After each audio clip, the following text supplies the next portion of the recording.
In this movie, I'm going to show you how to use the progress report. The first thing we need to do is work out whether we're going to work in single mode or multi-episode mode. For this demonstration, I'm going to show you single mode, and I'll do a separate movie to show episode mode. So now that we've chosen single mode, we need to enter the scene count, page count, and estimated time for our episode. If you're not doing a pre-timing, simply leave the estimated time field blank.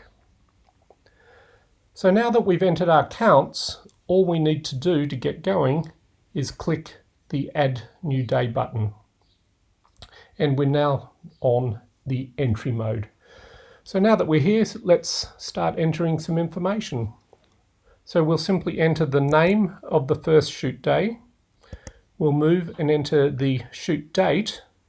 We can edit the unit details if we want, and then we can start entering the various bits of information that we require for our progress report. If you want, these values can be edited to suit your job. One other thing that we can do to set up the template for a particular job is to go up into the header and click on the Show button. Here we got the ability to show and hide various fields. So for instance, if you're not tracking a pre-timing, you don't want estimated timing displayed on the form. So to hide that, simply deselect estimated timing, and as you can see, we're only tracking estimated or actual timing, and estimated timing is hidden. So work out which of these various fields you're going to track for your job, and you're right to go. So we'll leave this for this demonstration that we're going to be entering page count, estimated or pre-timing, and actual timing, and we're not going to display owed. So now that we've done that, it's time to start entering scene information. So we'll go down to the bottom of the page, and in the scene box here we'll start entering information manually. Note that if you're using the breakdown, you can actually copy and paste data direct from the breakdown to avoid double entering information. But for this example, we're just going to enter our information manually. So let's go to the first scene for the day, which we'll say is scene 12. We're then going to tab across. We could enter part information if there's multiple parts for a particular scene.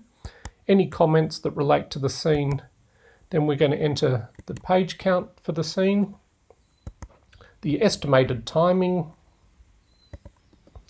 the actual timing, and the status of the scene.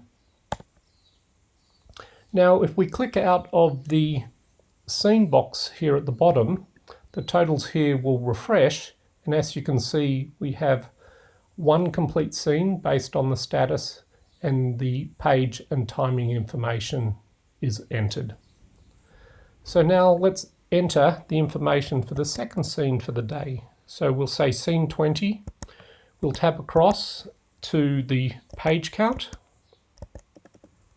We'll put in the estimated and actual timing, and we'll also mark that scene as complete. Now again, as we click out of the scene box, the totals will add up for the day. So as you can see, we now have two complete scenes based on the status, and the page and timing are now added up. Finally, we'll add one more scene for the day.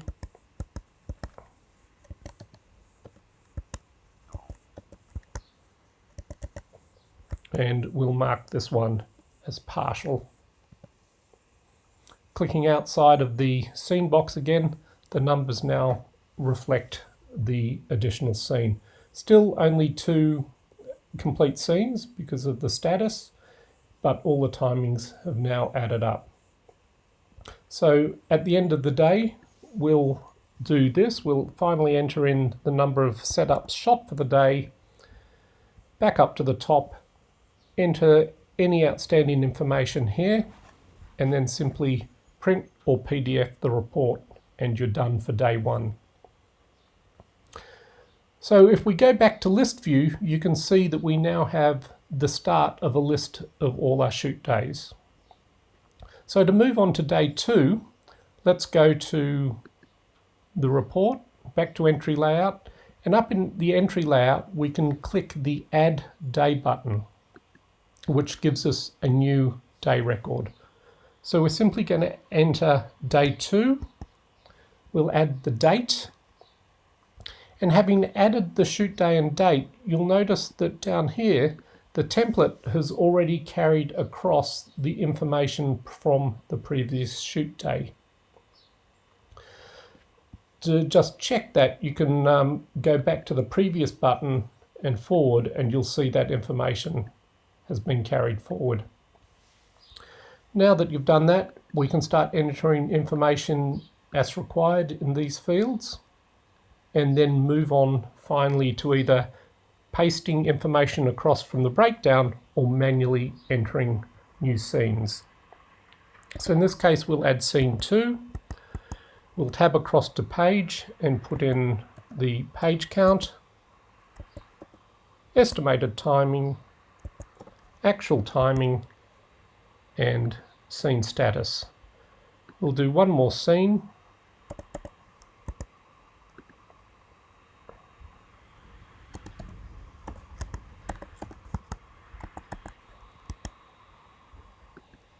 And we'll click outside of the scene box down here.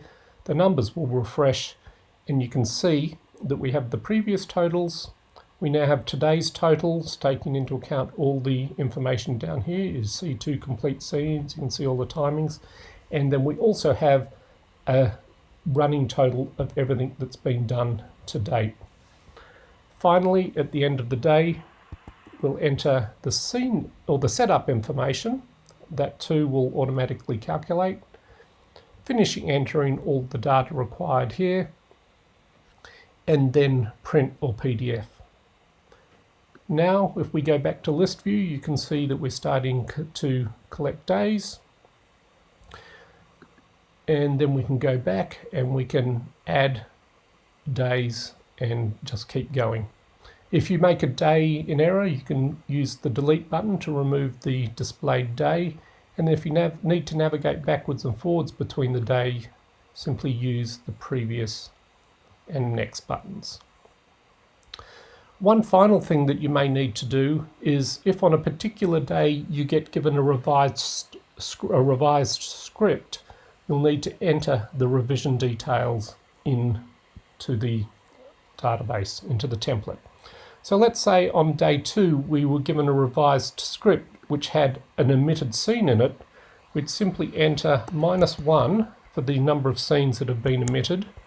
We enter the duration, a negative duration if it's an omit, of the page count. So we'll say that it was 2/8, and we'll say that we lost 15 seconds, minus 15 seconds, and click. And so you'll see here that the template has now taken into account how many scenes we have to shoot and the timing and page count. If it was a revision, an added scene rather than a omitted scene, simply leave these numbers as positive numbers, and that information will be added rather than subtracted.